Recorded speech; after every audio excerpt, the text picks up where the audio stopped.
Monks have some issues in Pathfinder 2e, and they're a subtle kind of issue that a new player may not even see coming.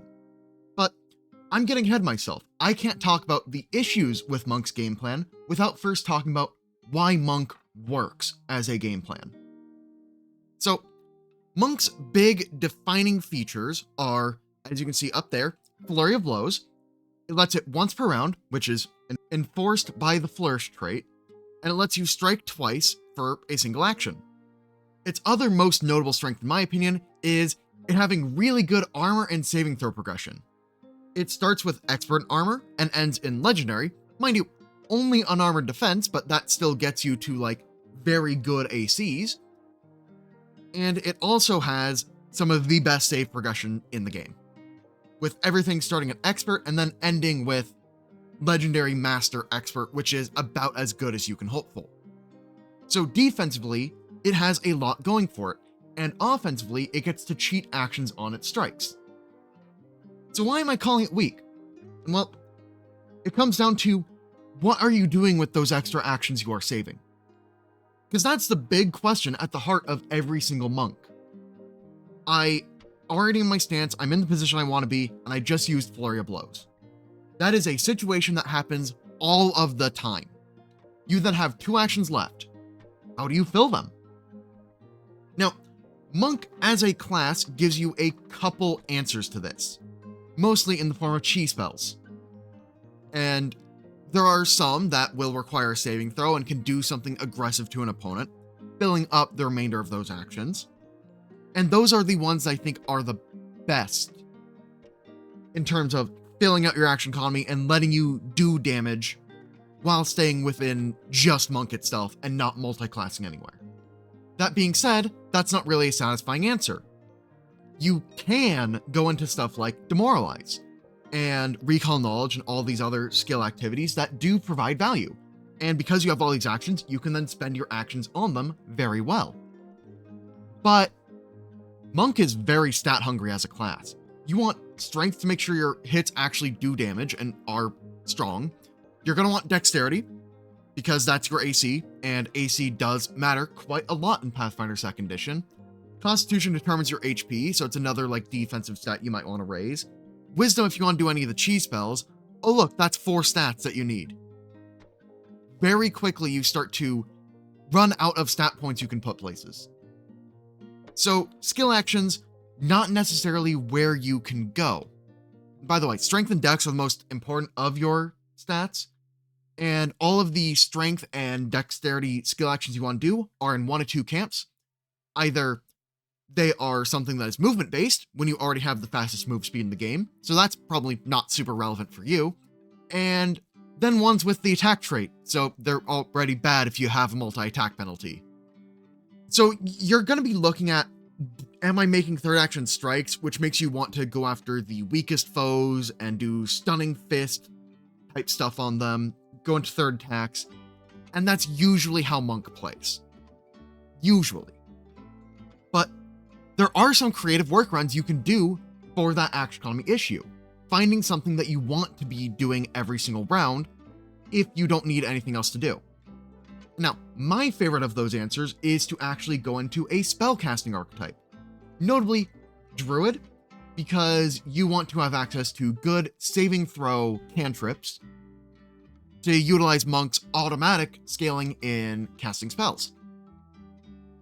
And so this goes well on like a chi focused monk, gives you another way to provide offensive pressure, and you don't need to take any of the feats that give you higher rank slots. You just need to take the dedication, you're basically good to go. You have a couple coverage options in the form of Electric Arc and Frostbite, which are both saving throws and not attack rated. So you can flurry blows and do Frostbite or Electric Arc in the same round, and that's completely fine. But that's not the only archetype you can go into. You can go into Beastmaster if you like the idea of animal companions and having 2 units on the board. That's a great option, because Beastmaster will take more of your feats because you are going to need to upgrade that animal companion, but what it provides you is the ability to always spend one of the actions on your turn in order to let your animal companion then do stuff. They can trip, they can give you rider effects on your strikes, and they are just another body on the battlefield that you get to maneuver and play around with. So that can be very, very strong. You can then spend that third action that you have frequently on something like Aid, because you're still able to take reactions, and Monk doesn't have a reaction built in, even though it may as well, because everybody seems to take Standstill. But Aid is still a great option for then like filling that last action slot.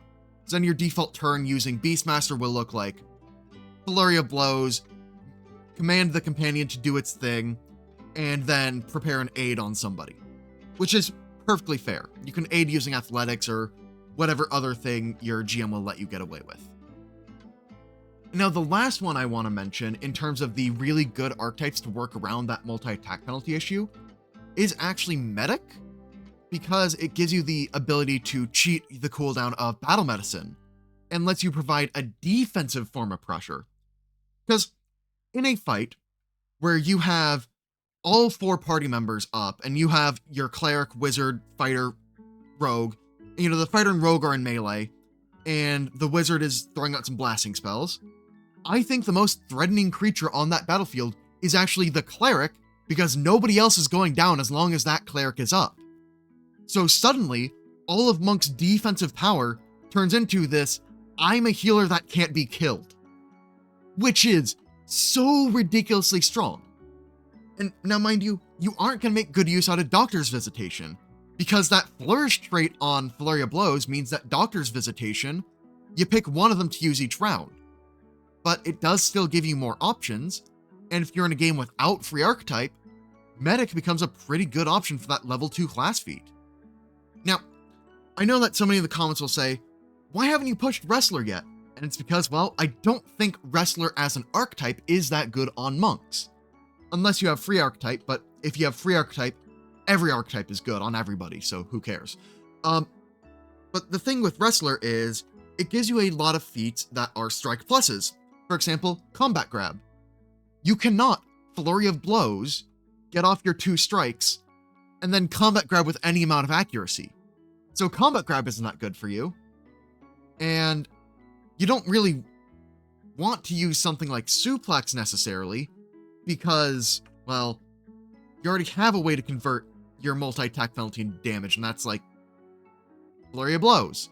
So all of Wrestler's feats will directly compete with Flurry of Blows.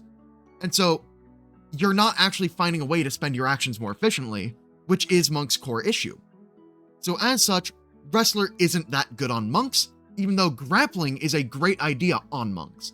I just don't think the Wrestler archetype is the best way to build a grappling monk. But in any case, that's the video, and I hope it was helpful to any of you looking to build a monk out there. And with that, I'll catch y'all in the next video.